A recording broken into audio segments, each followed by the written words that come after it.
Он наркоман. Все. Фашист, наркоман. Все, выключаем, уносим все. Ничего не будет. Наркоманы приходят, что хотят, то и говорят. Хайдак наркоман он был. Наркоман. Полиция шақыршы, полиция.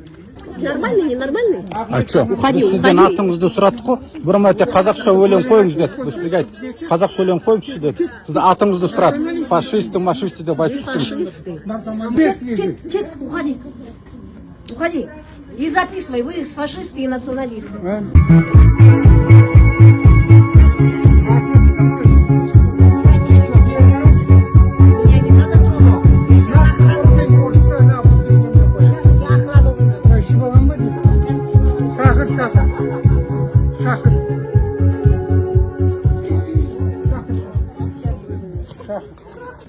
Аты жөніңізді айтпайсыз ба? Сейчас, подождите, мы охрану вызовем, мы с вами поговорим. А давай поговорим. Угрожать мне не надо. Давай деп отырмын ғой. Сөйлесейік деп отырмын Идите ғой. отсюда, идите. Не надо всякие националистические, фашистские. Какие националисты? Сіз аты жөніңізді сұрап отырсыз. Аты жөніңізді сұрап отырсыз ғой. Көрсеткенсің ғой аты жөніңізді. Қанша күн жүрміз, бір орысша, 12 орысша, өзбекше. Аузыңа қарап сөйле, шыбағансың ғой сен. Аузыңа қарап емес. Шыбағансың ғой сен. Қамап керемен сен беріпсің. Здесь нет фашизма. Он говорит, почему по-русски ставите? Кто скажет, здесь в основном по-русски или по-казахски? Вот. Қазақша қойсаңшы деп отыр. Сен неме, Ресей болып берді? Мынау шыбаған мынау. За фашизм. Қашан келмесең орысша қояды. Қашан келмесең өзбекше қояды. Шақыр полиция. Шық, иди. Шақыр дейм. Выходи отсюда. Шақыр дейм. Фашист, выходи отсюда. Аяқты фашист. Вы фашист.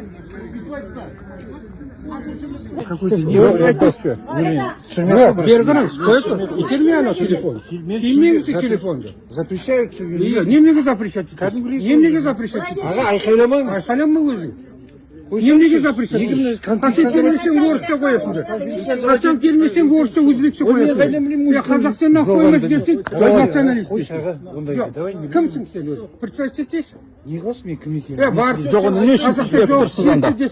Сен нацист дейсің. Сен неме Қазақстанда тұрып отырмын мен. Мен айтып жатқан Мына Фашист деп отыр.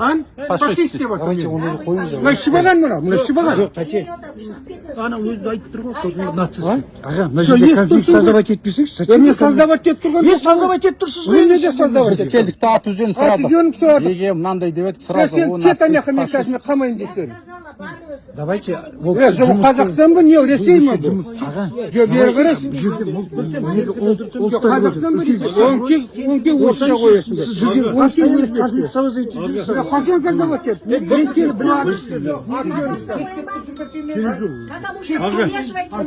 Тогда уходите вы тоже. Охрана. Он күннен бері өте өзбекше орысша қойып жатыр. Қазақша қойсыңдар сен.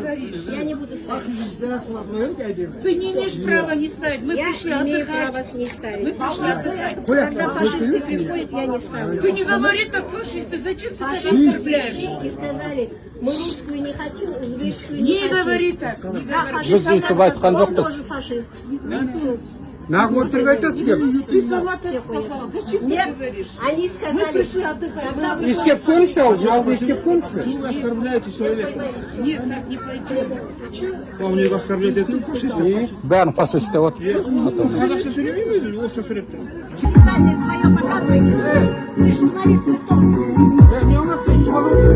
Как раз висите, что иди наркоман.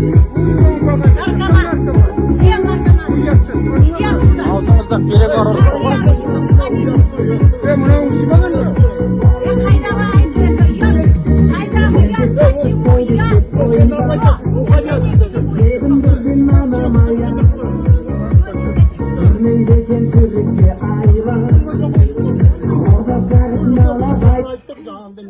Адам ұстап атыңызды сұрадық. Не будет по причине того, что пришли националисты. И А? они говорят, что мы должны только казахскую музыку. Тоқтар. Қазақша қой десе нацист деп тұр, көрдің ма? Все, они должны уйти. Нет, все. Он наркоман. Все. Фашист, наркоман. Все, выключаем, уносим все. Ничего не будет. Наркоманы приходят, что хотят, то и говорят. Қайдағы наркоман Всё, он ты болған наркоман. десе? Всё, Полиция выходит, шақырыңызшы, всё, ничего не полиция. будет. Из-за того, что мы поставили русскую музыку, он подходит, хочу казахский не ставит. Все, не будет никакой музыки. Сами идите и спрашивайте. у нас отдыхающие, Как да? можно так говорить? Не Вы знаю, отдыхающие или- на русском, Идите на дальше, французском. подальше. Как это Всё идите? надо по- Я охрана. Начальник охраны пришел, его Какие позовите. претензии вы к нам имеете? Я не знаю, меня вызвали здесь, какая-то Ну какой ситуация. претензии имеете вы к нам? Она нас прогоняет. Вы слышите, вы представьте, Вы пожалуйста. вы здесь Не, вы представьте, пожалуйста, да, мы здесь отдыхающие. отдыхающие, но вы да. создаете конфликтную А ситуацию. где вы конфликт ситуации? Ну вот, Вы даже не разбиравшись, вы Нет, обвиняете нас в конфликте. Нет, вы представьтесь, кто вы такой? Фамилия, имя, отчество, представьтесь. охранник. Ну, фамилия как Поляков ваша? Сергей Как? Валентинович. Поляков И Сергей что вы Валентинович. считаете? Ну что, какие претензии к нам? Ну вот, Почему? вызвали же. Кто, представьте себе, поставьте одну музыку хотя бы казах. Сколько дней находится постоянно на русском языке? Нет, Узбекский нет, язык. нет, уходи. Уходи. И записывай, вы фашисты и националисты. А? Нет, нет, уходите все. А? Вы мешаете, вы нехорошие люди. Уходите. Все, ничего не будет. Плохой народ пришел. Их надо вообще в санаторий таких не брать. Все, ничего не будет. Нормальный, ненормальный? А что? Уходи, Біз сізден уходи. атыңызды сұрадық қой. Бұрын айтты қазақша өлең қойыңыз деді. Біз сізге айттық, қазақша өлең қойыңызшы деді. Сіз атыңызды сұрадық. Фашисті, машисті деп айтып тұрсыз. Фашисты. Қазақша өлеңді қос дегенде националист кеттің деп елдің бәрінде шырылдатып қойып отыр. Националист фашист деп тұр. Сіз естідіңіз ба? Какой гость, фашист, какой может быть? Записывай, Фашист не может быть гостем. Она ее иди отсюда, говорит. Вот скажите ей. Нет, завтра пойдем все вот это все толпой. Хотели сесть сюда. Но я сказала, иди отсюда. Сама себе подпишет. Всех она нас послала. Он, да, вот здесь танцевал, он снял меня на видео, потому что я правду сказала, он плохой человек. Такой же, как и эти, все. Вы плохой человек. Да, вы плохой, вы такой же фашист. Нет, она вообще недостойна. Жоқ, ана қыз вообще керек емес. Увольнять надо ее. Директора надо уволить. Видеоға түсіріп алып бәрін сөз. Ертең саламыз. Пошел вы. Остаточно? Қазақ музыка салынып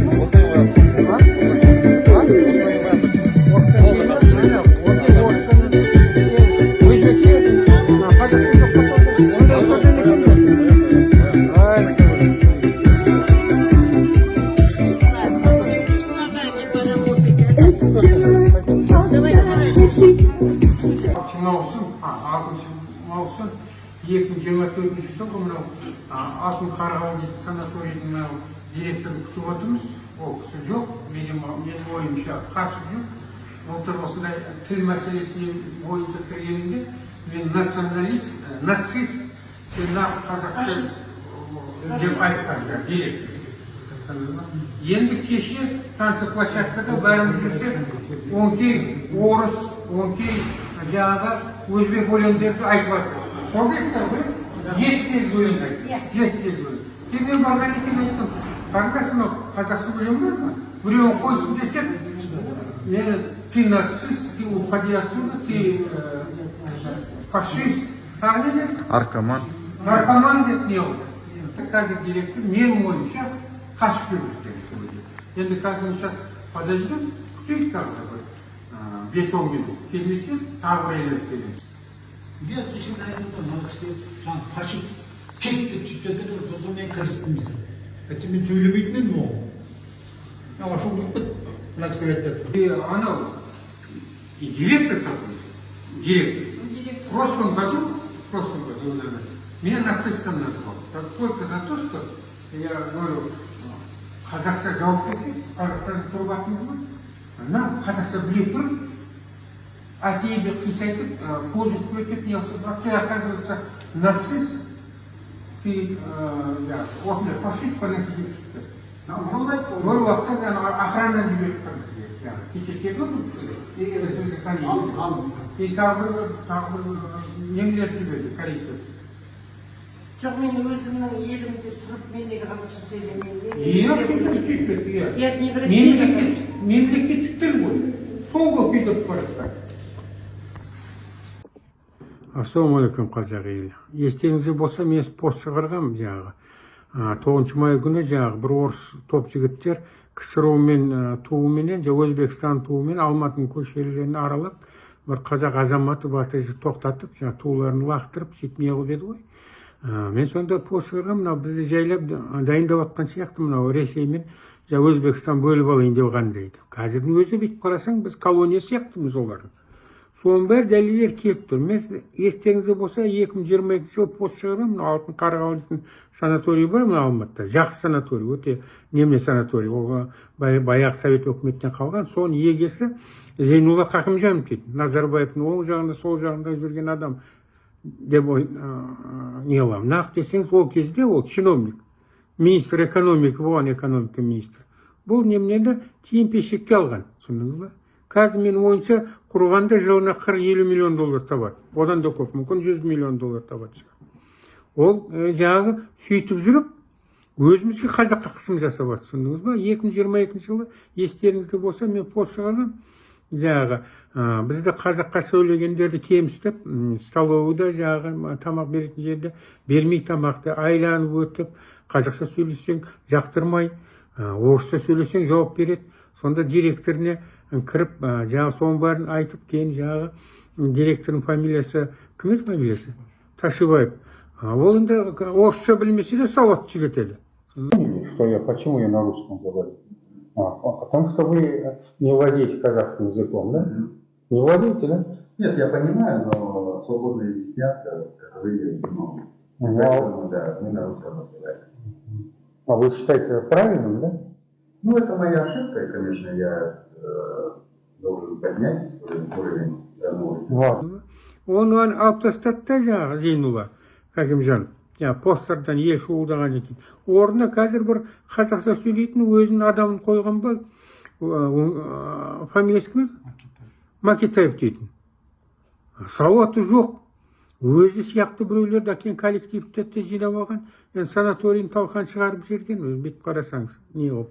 Қазақша сөйлесең, жаңағы 2023 жылы ма кірген мен, нағып онда неміне деп еді, мен айттым, қазақша сөйлейтіндерді, қазақша сөйлей алатын қазақша нақ жауап бермейді, нақ мына жерде қисайды, ана жерде неміне деп замечание, сен нацистің, сені привлекать ету керек, сөйту керек деп не алған. Ол күні қойш деп не алғам. Абден сөйтіп охранасын шақырып, бір корейс біреулер шақырып кеп, жағы тағы басқалар шақырып кеп, дәу-дәу білеуреді, қорқтам деп ойладым екен. Биылда қазір мен осы жаққа келдім, Алтын Қарғалыда мына 14 күн болды жатқанымға, жатқым.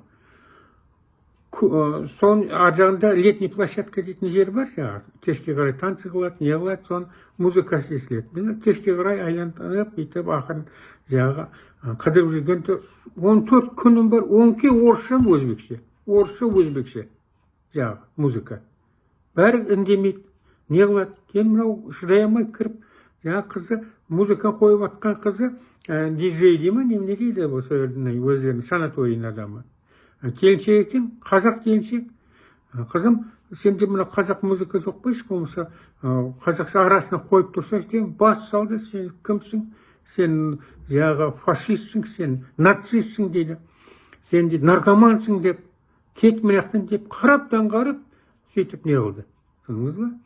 Кейін ол маған айтады, сен, мен ол кісіні танымаймын да, маған айтады, сіз журналист, блогер болсаң, сен нақ документ көрсетпейсің дейді. Мен соған қарағанда ол же дайындалып отырсыңыз ба? Ол же біледі, ФСБ, КНБ астында жүрген адамдар ғой бұлар. Түсіндіңіз ба? Сөйтіп өзі не қылып, шатақ шығатына, жек көріністі қылып көрсетіп.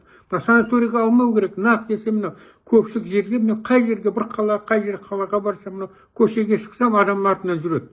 провоцировать етіп, қай жерде жүрсем де. Әсіресе мынау көпшілік жерге бармасын дейді.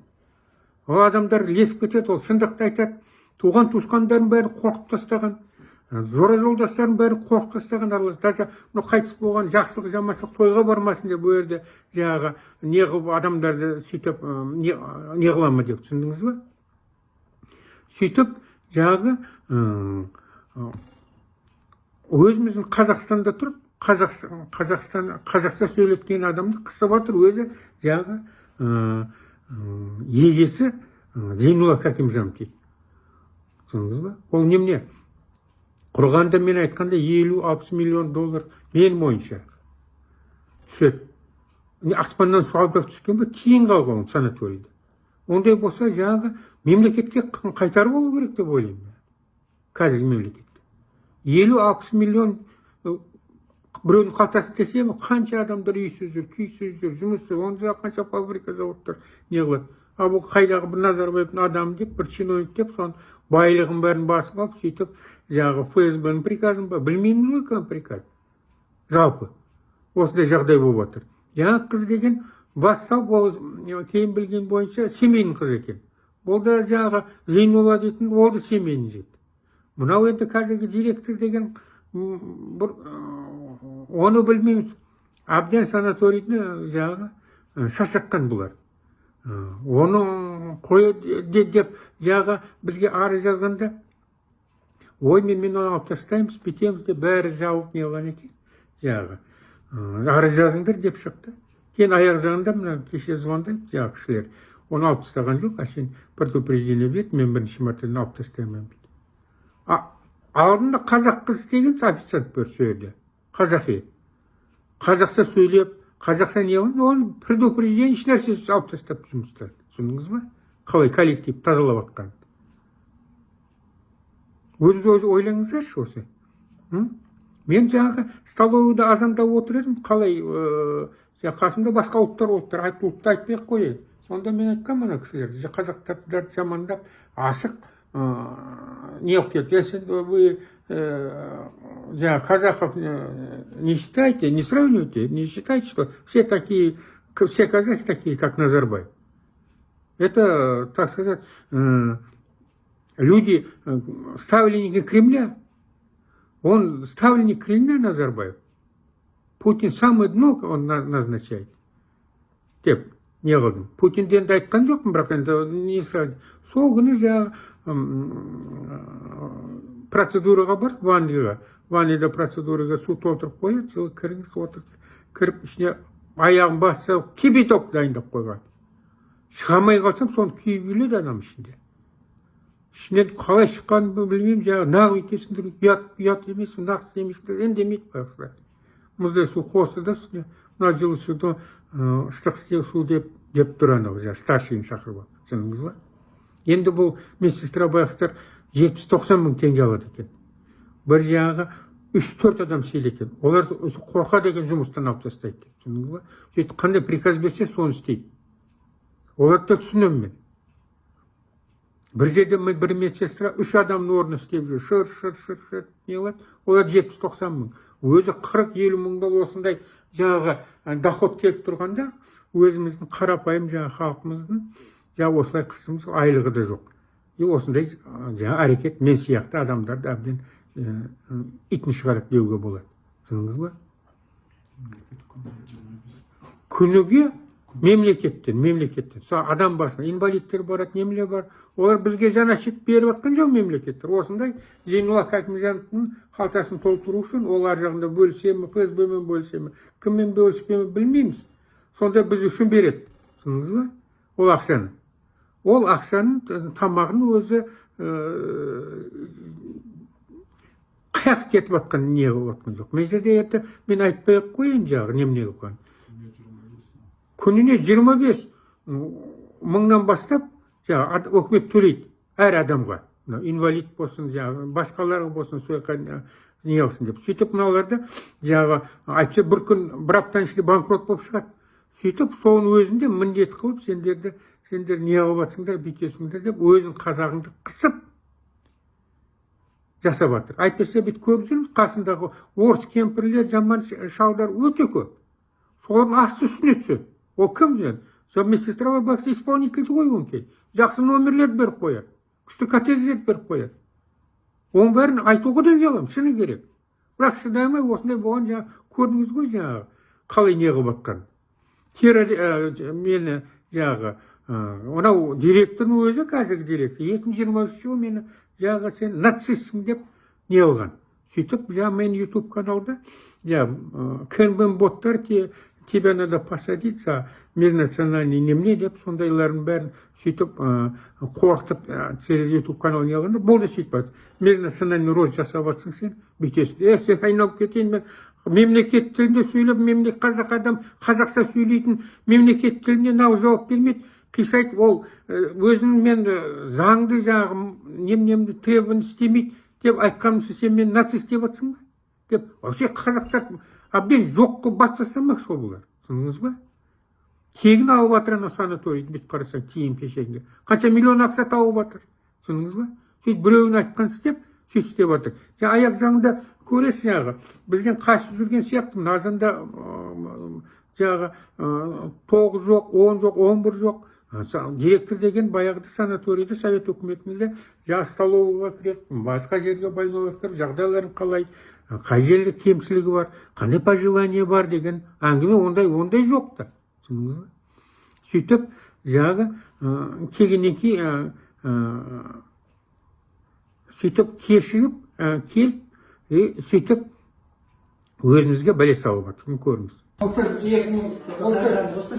Жоқ, для фиксации.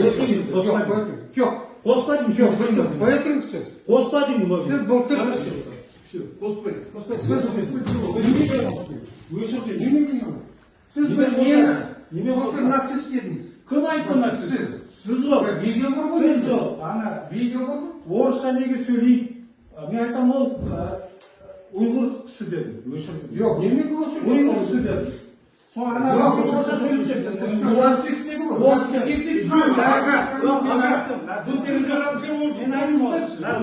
розын бәрі мына жерде 130 ел тұрады Қазақстанда. Сіз бәрі қазақша сөйлеу керек, бәрі қазақша жасау керек. Кеше болмайсың деп Марат айтсын. Бауырым, сіз онда ел тұрады.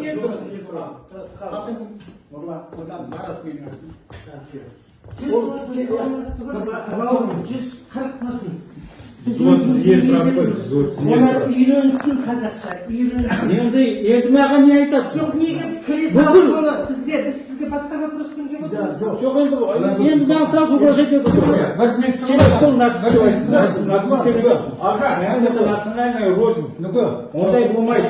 Тоқаев, Назарбаев бәрі айтты ғой. 130 ел тұрады. Қазақ тілі ол мемлекет тіл ғой.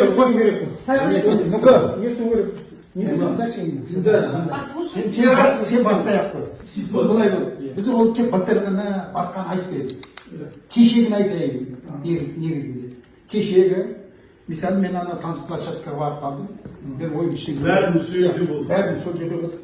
Мына кісіге жаңағы Гүлсім деген, мысалы ол наглый қарап отырсаң. Постоянно сөйтіп не алады да. Мына кісіге сен фашистсің деп кет деп жатыр да мен соны естідім. Мен одан басқа ештеңе наркоман, нацистсің. Мен наркоман. Отырмыз бұл жерге отырмыз. Нацистсің деп сөйтіп жатыр деп сосын. Мен мына үлкен кісі. Сосын мен айттым, Гүлсім. Үлкен кісі ғой, сен мені алып жатырсың. Маған бүйтіп бітті. Сен де жаңағыдай неменесің. Фашистсің дейді. Мен бар ғой, мен түсінбедім жаңағы. Сосын мен келдім де, сразу мен онымен ұрысқым да жоқ, ештеңе жоқ. Мына администрация қызға қазір келген. Сол қызға айттым, Назарке ма, кіммен білмеймін. Соған айттым, мынау Гүлсім сөйтіп жатыр ана жерде, шатақ шығарып жатыр, деймін ғой. Сөйтіп ой емереге болып қалды деді, шықты да ажағында сыртта бір бала отыр екен. Мен айттым, танысып бүйтіп тастап, бітіп көрді. Бәрін кетіңдер деді. Ана жерде тұрып, жаңағы бәрін кетіңдер деді. Мен айтам, сен кетпейтін сен кімсің деймін, кімсің? Мысалы үшін директорысың ба, жоқ басқасың ба? Біз, мысалы, мен өзім инвалидпін. Мысалы, мына кісілер кейбіреулер пенсионер, кейбіреулер инвалид. Кішкене көңіл көтерейін деп сөйтіп барып отыр ана жерге. Қарап отырсаң, жаңағындай дейді, кетті сөз, мен жаңағындай етіп бардым ана қыз. Ана қыз не қылды, оған да бой бермейді. Бірақ та ана бала қойды да қойды жаңағы немес. Биде ана мынау өзі кетіп қалды. Сосын бір кішкене не болса қайтты. Сосын мен ана балаға айттым, мен сен өзің қоя бер диагноз. Кішкене болды, бит нормально. Сосын қайтадан бастады жаңағы. Даңдың, ана жерде үлкен кісілер мысалы. Мия болып кетті. Жоқ, осы үйіне музыка сендерге жарайды. Иди мен қызықсың. Біреу қазақша, одан кейін орысша өзбекше, соның кейін жаңағы ғалым деген. Үшін охранник екен. Охрана, алып кетті мен ана. Ана болып мен екен, мен көк сен кімсің? Жаңа қаңғыр айттым, сен кімсің? Үндемейді жаңағы. Мен мына кісіге кәдімгі шығу. Мен екен, сен кімсің мына кісіге шық дейді. Біздер үлкен кісі. Өзің үлкен болсаң, мысалы, аны шық деп айтамын. Ана жерде инвалид, мысалы жаңа алдың кішкене жауын жауып неменемен келген. Соған ана немене жауынның асты. Жоқ, мына жерден шық. Кет деп сөйтіп. Сәтсен несіне алған сондай, нағын дейді, қарап отырсың. Мен, мысалы жаңа мына кісінің жаңа фашист, маған да фашист деп сөйтіп берді. Наркоман, фашист. Бір сүйеуі бар. Кто-то ее бүйтіп айтып отыр. Сектор, понимаете? Қазақша қойыңызшы, билейік. Анау, Ақмаржан туда-сюда.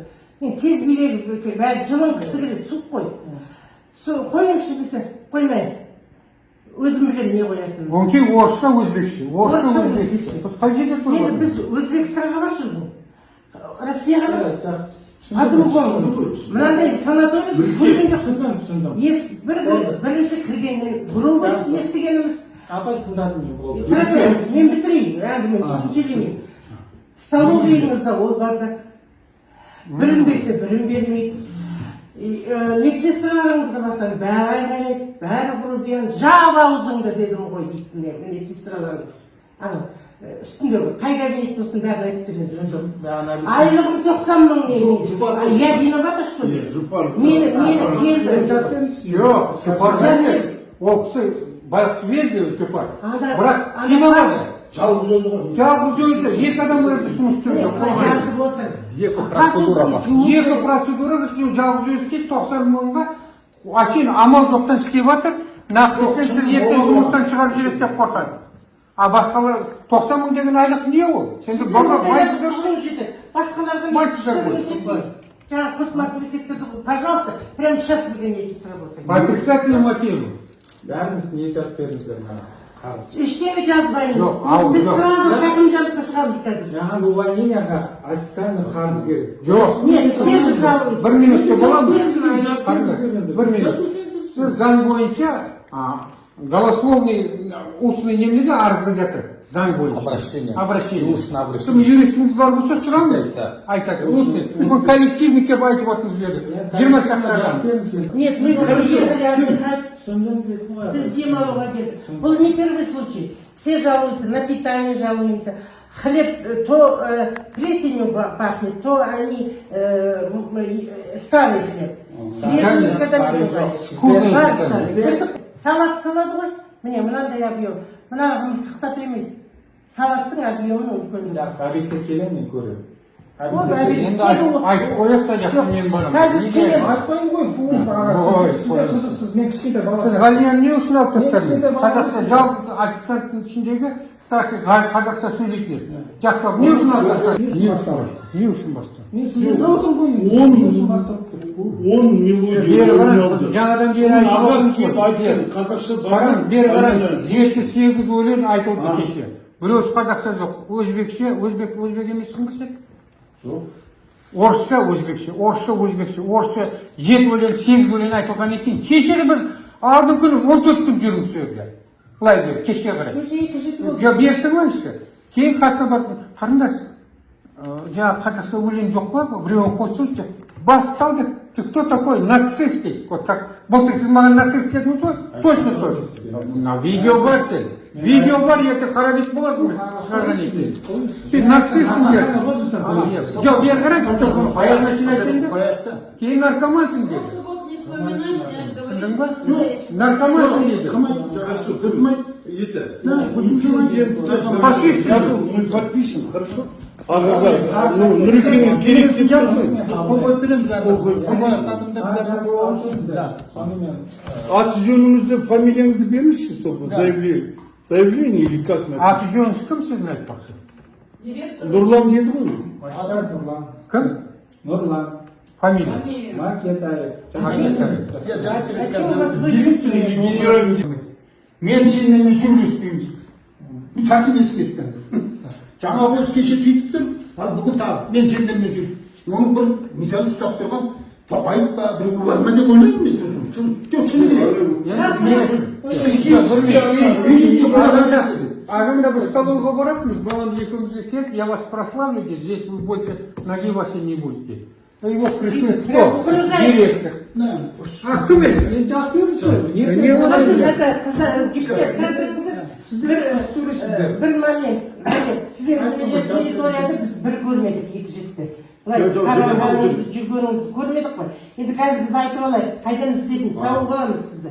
Екі жігітті, мен өзім осы жерде күліп айттым қыздарға. Мен, наверное, устроюсь администратором суда деп. Өткіл бесакларын бәрін столын жуғызып шықтым, жуғып жүрген балаларға. Столдың үстінің кірін көрсеңіз, мына бесаклары қандай бар, бекіп тұрған. Бәрі грязно. Оны мен айтқам Территория жиналмайды. Енді комнатты біз анандай неде тұрамыз. Мен ана кроватты жылжыттым, у меня мужа аллергия. Ана бұрышты көрсеңіз, ана плинтустан бастап ана кроваттың асты жылжымайды. Все грязно, пыльно. Кеше мен ана кімге, Павелдің әйелін айттым. Пожалуйста, жинашы жылжып шығарады. Артын көрсеңіз, это годами не убранный. Вы проверьте, комнатыңызға мына салфетканы алып барып, бір күні бүйтіп тексеріңізші.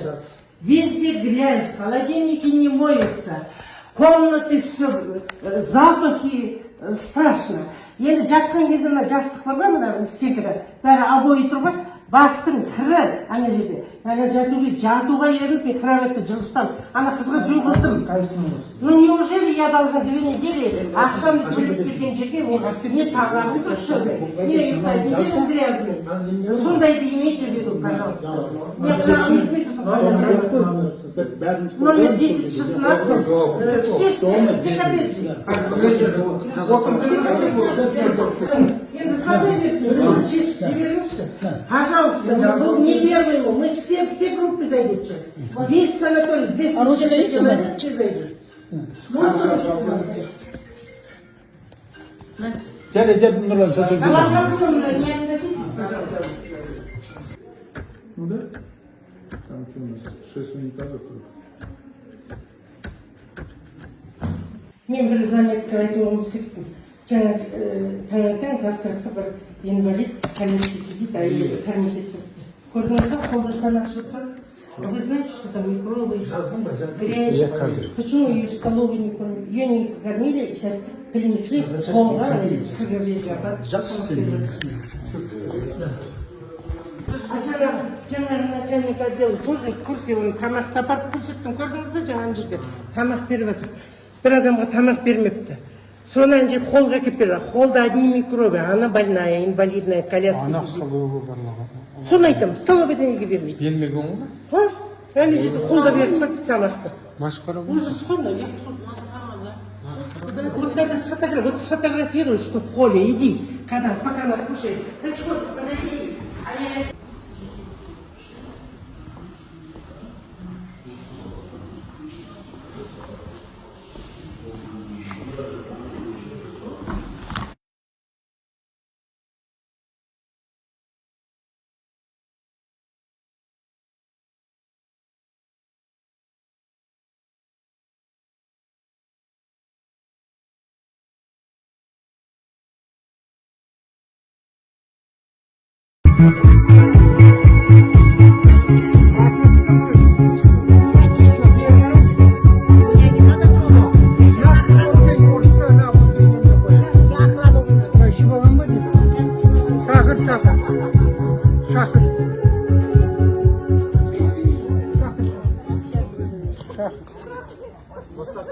Сейчас, подождите.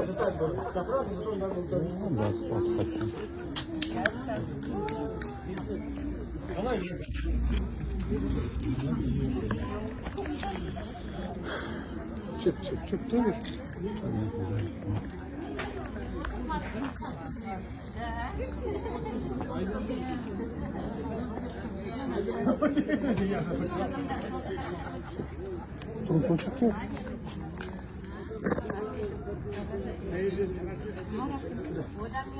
Анжелика қойсаң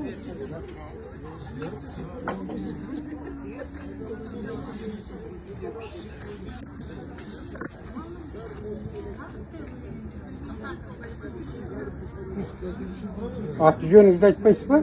Сейчас, подождите, мы охрану вызовем, он с вами поговорит. А давай поговорим. Угрожать мне не надо. это Давай деп официально. жатырмын ғой. Сөйлесейік деп Всё, жатырмын идите ғой. отсюда, идите. Не надо всякие шақырың. националистические, фашистские. Какие националист? Сіз аты жөніңізді сұрап Аты отырсыз. жөніңізді сұрап жатырмыз ғой. Көрсеткенсің ғой националист. Қанша күн жүрміз, бір орысша, онки орысша, өзбекше. Аузыңа қарап сөйле, шыбағансың ғой сен. Аузыңа қарап емес. Шыбағансың ғой сен. Здесь нет фашизма. Он говорит, почему по-русски ставите? Кто скажет, здесь в основном по-русски или по-казахски? Вот. Қазақша қойсаңшы деп отыр. Сен немене, Ресей ма берді? Мынау шыбаған мынау. За фашизм. Қашан келмесең орысша қояды. Қашан келмесең өзбекше қояды. Своей политикой подальше. Шақыр полиция. Шық, иди. Шақыр деймін. Выходи отсюда. Шақыр деймін. Фашист, выходи отсюда. Аяқты фашист. Вы фашист. Он говорит, орысша қоясың. Почему нельзя? Ну и что үлкен кісі? Сыйлаем, когда он будет по-человечески говорить. Сіз аты жөніңізді сұрадық қой. Аты жөніңізді сұрадым, болды, ана полиция шақырып деп Идите, тұрды. выходите, я сейчас вызову. Мен саған айттым, қазақша қой дедім. Мұнда орысшағаны алып кетіңізші. Керек жоқ бізге. Неменеге алып қойдың? Эти Аты разговоры жөніңізді керек жоқ. айтыңыз. Біз аты жөніңізді Кім сұрадық. бұл? Мен начальник охраны. Мен білемін. Мен білемін сіздерді. Жоқ, представьте. Мен сіздерді білемін. Білем ғой, мен сізді білемін. Поэтому давайте Жоқ, айтыңызшы. Бері қараңыз, итерме ана телефон. Кимеңізді телефонды. запрещают. Немнеге запрещать? Немнеге запрещать? Аға, айқайламаңыз. Айқайлама өзің. Немеге запрещать? Қашан келмесең орысша қоясыңдар. Қашан келмесең орысша, өзбекше қоясыңдар. Қазақстаннан қоймыз десең, националист. Кімсің сен өзің? Представьте етші. Не қыласың мен кім екенін? Жоқ, оны не үшін сізге тұрсыз анда? Сен нацист дейсің. Сен неме Қазақстанда тұрып жатырмын мен. Мен айтып жатқан Мен нацист деп отыр ғой мен. Фашист деп отыр. Фашист деп отыр мен. оны қойыңыз. Мына шыбаған мына, шыбаған. Ана өзі айтып тұр ғой, нацист. Аға, мына жерде конфликт создавать етпесеңші. Мен создавать етіп тұрған жоқ. Создавать етіп тұрсыз Мен неге создавать Біз келдік та аты жөнін Аты жөнін сұрадық. сұрадық. Неге мынандай деп едік сразу. Сен ол кет нацист, ана мен фашист. қазір қамайын десең. Давайте, ол Қазақстан ба не, Ресей ма бұл? Аға, Жоқ, бері қарайсың. Қазақстан ба дейсің? Онке орысша қоясыңдар. постоянно конфликт создавать етіп жүрсіз. Қашан создавать етіп? Мен келіп Потому что помешивается. Тогда уходите вы тоже. көрдің ба? Әне, бері охрана.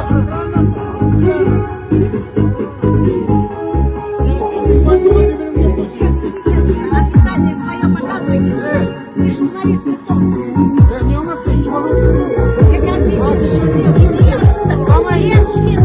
Наркоман. Всем наркоман. Иди отсюда. Аузыңыздан переговор. Мынау шыбаған ба? Қайда айтып это ұят? Қайда ұят? Почему ұят?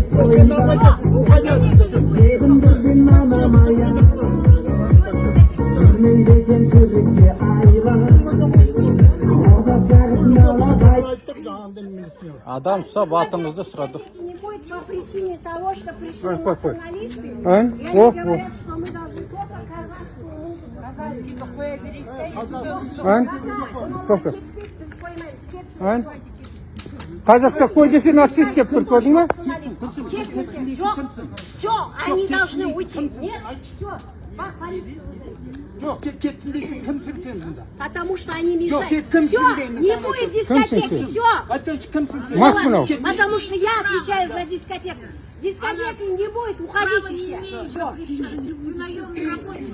Сен кімсің? Айтшы сен. Айтшы, кетсін деп мына жерде кімді айтып тұрсың сен? Кто ты такая? Айтшы маған. Кто ты Вы такая? здесь сколько дней были? Я здесь отвечаю за дискотеку. Берден Всё, қуатындай не будет кімсіз? дискотеки. Жоқ, қуатында кімсіз сіз? Не будет дискотеки, все, выключаем. Ничего не будет сегодня.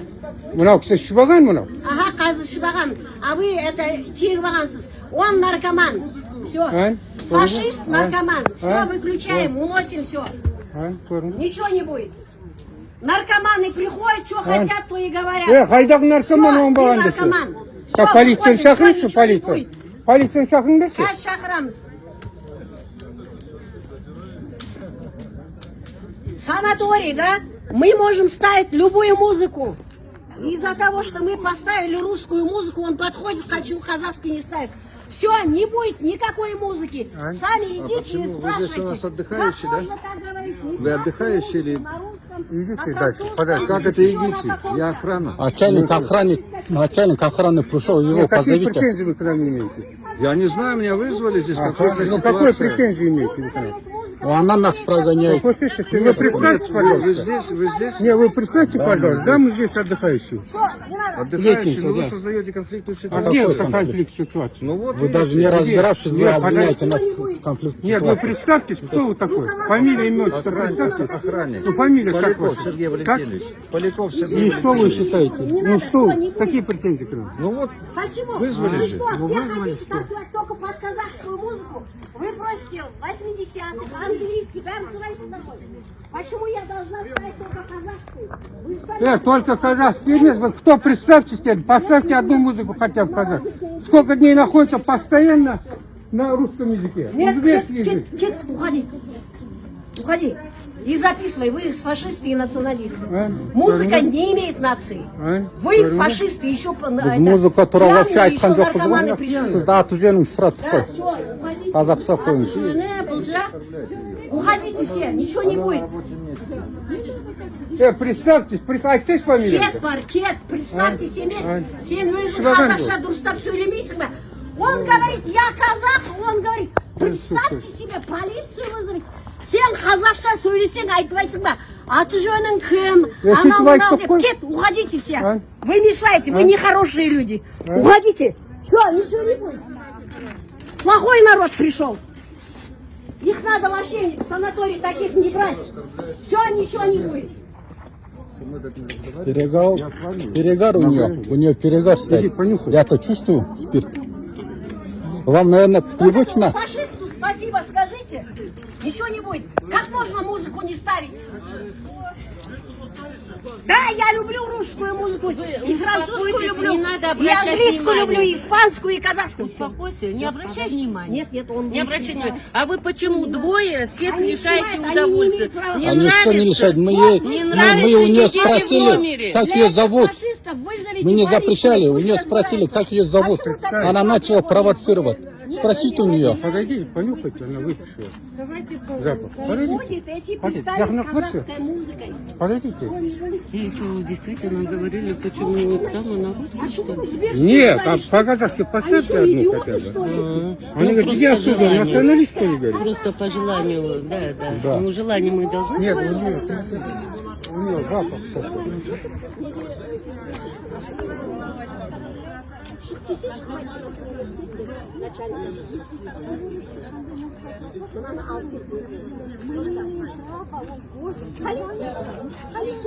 Шақырты полиция, шақырыңдаршы полиция. Біз кетсін деп сен айдаласың ба? Қазақша өлең қойсын десе. Қойсын, мен оны қоймасын деп тұрмын. Жоқ, ана кетсін деп тұрған не? Кім ол мысалы? Біздің бәрімізді кетсін деп тұрған кім ол? Жалғыз біреу мысалы сен. Бұтсың сен ондай ұят мысалы. Мен бар ғой. Ана Все, поскольку, оказывается, знает, кто эти люди, я вам поставлю музыку. Жоқ, кетсін деп, мен түсінбеймін. Сіз кім боласыз? Мына шыбаған ғой сіз, администраторсыз ба? Ну, фамилияңыз кім, айтыңызшы? Сол тұр жұмыспен. Нормальный, ненормальный? А что? Біз сізден атыңызды сұрадық қой. Бір мәрте қазақша өлең қойыңыз деді. Біз сізге айттық. Қазақша өлең қойыңызшы деді. Сіз атыңызды сұрадық. фашисты, машисты деп Вы айтып тұрмыз. фашисты. Музыка не имеет национальности. Болды, музыка қойыңызшы. Мына ертең жұмыстан алып тастамасаң да директорың бұл қазақстан өлеңді қосып келгенде националист кетсін деп елдің бәріне шырылдатып қойып отыр. Националист фашист деп тұр. Сіз естіңіз ба? Какой гость, фашист, какой может быть? Фашист не может быть гостем. Şu bana mı? Narkotik. Yok, Инвалид пришла подпишешь, она его иди отсюда, говорит. Вот скажите ей. Нет, завтра пойдем все вот это все толпой. Хотела сесть сюда, она ей сказала, иди отсюда. Сама себе подпишет, всех она нас послала. Балхади сангуш бол кызым. Давай. Да, давай. Давай, Директорлердің көрісі оқып. Кім ол? Қайсы? Директорлердің бар ғой? Менде записім бар. Ертең оны. Қойыңыз, звондамай. Давай, балхади сангуш бол. Қой, Руспандар. Руспандар, өміріне, кішкентай өмірде не? Болды, Руспан. Кішкене намыс болу керек қой, қазақта да тұрып жатсыңдар ғой. Намыс болу керек қой. Руспандар.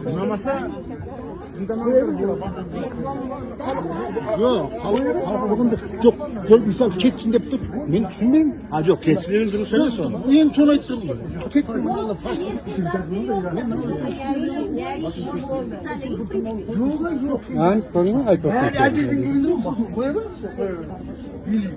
Давай, балғасын. Біреулер айтады да, қазақшаға қойыңдар, өзбекше орысша қоймаңдар. Қоймаңдар деген жоқ. Қазақша қойыңыздар. Екі күннен бері, он күннен бері өте өзбекше орысша қойып жатыр. Қазақша қойыңдар. Я не буду ставить. Ты не имеешь права не ставить. Мы пришли Я имею право отдыхать. с ней ставить. Мы пришли отдыхать. Когда фашисты приходят, я не ставлю. Ты не говори так, фашисты. Зачем ты так Фашисты оскорбляешь? пришли и сказали, мы русскую не хотим, узбекскую не Не хотим. говори так. Не Да, говори. фашист, Вы здесь айтқан он жоқпыз. тоже фашист.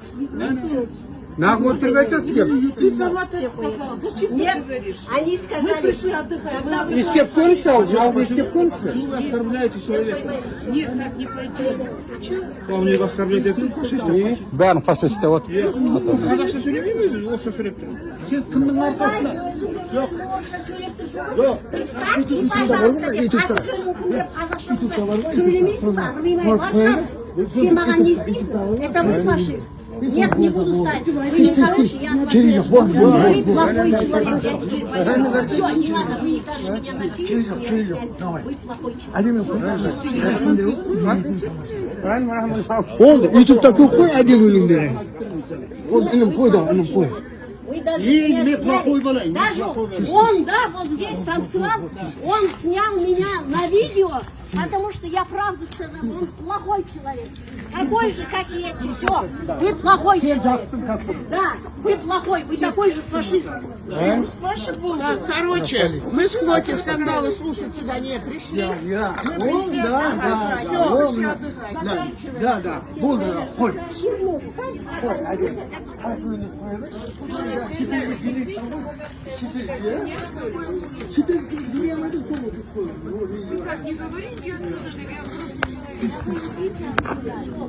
Елдің бәрін фашист деп шықты ғой мына, қазақтардың бәрін фашист. Ой, байламан. Нет, она вообще недостойна. Я қояды. Жоқ, ана қыз вообще керек емес. Увольнять надо ее. Директора надо уволить. Видеоға түсіріп алып бәрін сөзді. Ертең саламыз.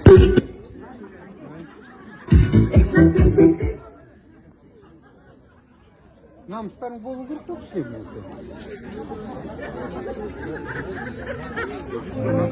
Қазақша сөйлеп.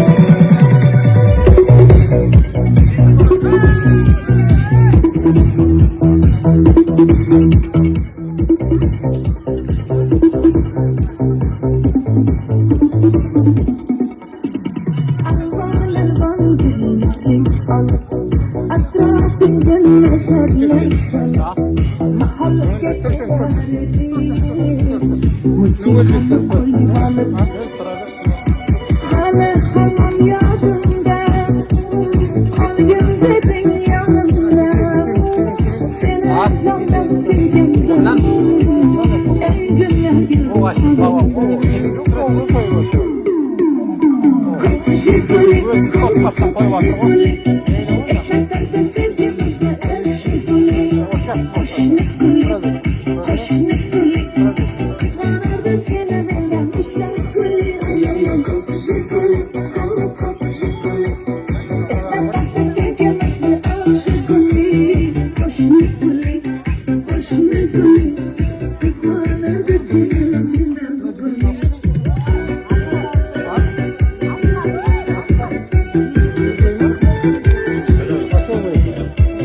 Жаңа байқаған шығарсыздар, жаңа айтысып, жаңа не қылып қан болғаннан кейін музыканы қойып бір қазақ жігіт келіп, жаңағы келіншек ар жағында тұр. Қайтадан өзбекше қойып отыр. Түсіндіңіз ба? Қазақша қоя ма деп үміттеніп тұрса. Кейін мен байттым, балам, қазақша музыка құрып қалдым ба, қазақша қоймайсың десем, мына орыс музыка мен өзбек музыка біткеннен кейін қазақша қоямын дейді. Түсіндіңіз ба? Не болғаны сонда бұл? Бұл бәрі жерде осы, бәріне сонда установка берілген. Ол айтса, бұл жігіт жаңағы осындай установкамен істеп жатыр. Қай жерде болса сол, мынау Алматы Ресертте де сол, басқа санаторийде сол, больницаларда сол, Ресейде жүргендей боласың, и Өзбекстанда жүргендей боласың. Соңыз ба, кемді. Врачтар бір-бірімен қазақтар орысша сөйлейді. Қазақша сөйлесең, сен оған жалға оқшап қарайды саған. Бұл критически бір нәрсе, билікке бір нәрсе айтып қалсаң, болды дереу сол моментте сен уколды өлтіріп істейді, жаңа басқа шағып ауыртып істейді. Или морально-психологическое давление келе кетіп сөйтіп не қылады. Түсіндіңіз ба? Нағыз концлагер ғой, өйтіп қарасаңыз. Мен өзім орыс мектеп бітіргем, кей достарым орыс, институт орыс бітіргем, коллектив орыс, неміс, грек достар. Немнеге одноклассник кіріп көрсеңіздер, сон достарды көресіз кім екенін. Соның өзінде намысымен өлтіріп барады. Қазақша, біз қазақпыз, қазақ мемлекетті қазақша сөйлеу керек. Хайуанда бір-бірімен өз ана тілінде сөйлейді ғой. Кейбір кезде мен орысша мына жерде сөйлеймін, не қылып жазам, ол басқа ұлттар мынау билікте отырған манкурт сатқындар, мемлекетіміз халқын сатқын тілін сатып жегендерді түсінсін деп сөйлеймін. Әйтпесе мен өзім шала қазақпын етіп барасаңыз. Сол үшін бәріміздің осындай алысуымыз керек. Мына уже жылдан жылға не қылып баратыр. Құдай білетін, бір күні мына жерімізді біздің кеміс болып шыға ма деп қорқамын мен. Түсіндіңіз ба?